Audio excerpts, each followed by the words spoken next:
Andrew, why is this testimony so significant? Is it because the actual charge here is not the hush money payments, but it's the bookkeeping, the false bookkeeping, the record keeping? Well, I would say it's both, because the first part of the case that really that Vaughn talked about, we've heard so much about election fraud. And because this is charged as a felony, that's the sort of underlying crime, the intent to which the government has to prove, or the people of the state of New York have to prove. Now we're focusing on the false business records, which is the cover-up part of the case, which is covering up that campaign fraud that was talked about for the last week and a half, basically, by David Pecker, by Keith Davidson, and by Hope Hicks. And so this is a critical piece, but there are sort of two components. One was the election fraud. There has to be an intent to have committed that. And now there has to be false business records. And here, although it may sound complicated, basically these are records that instead of just reimbursing the $130,000 from Trump to Cohen, instead they try and make it look like these are legal payments, not just a reimbursement of the hush money payments, because they want to keep that under wraps. That's the cover up. So the problem is, if you're going to have it be legal payments and not reimbursements, you need to actually give twice the amount of money, because Michael Cohen has to pay taxes on it.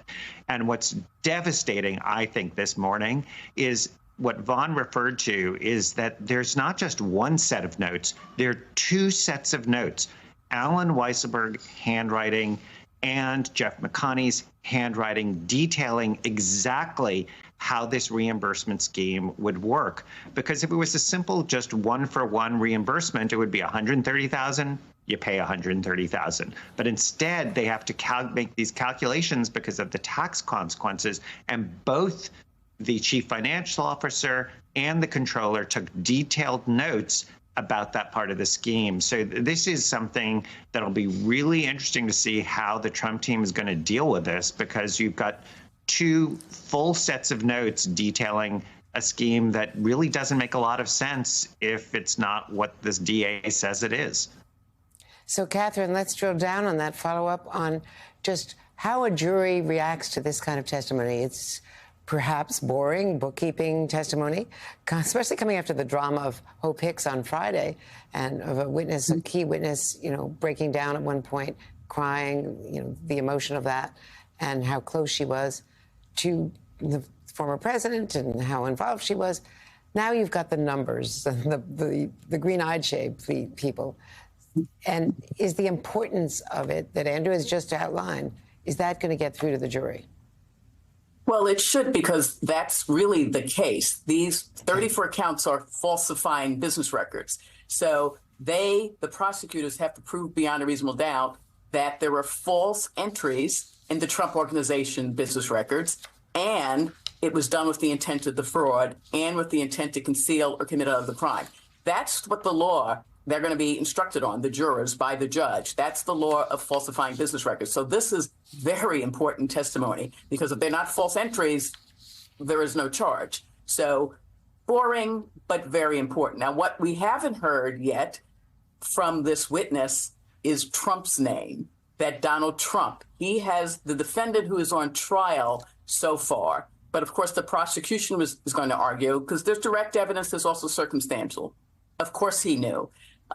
He was a detailed person. That's what Pecker said. He was a micromanager. Hope Hicks said he was very involved.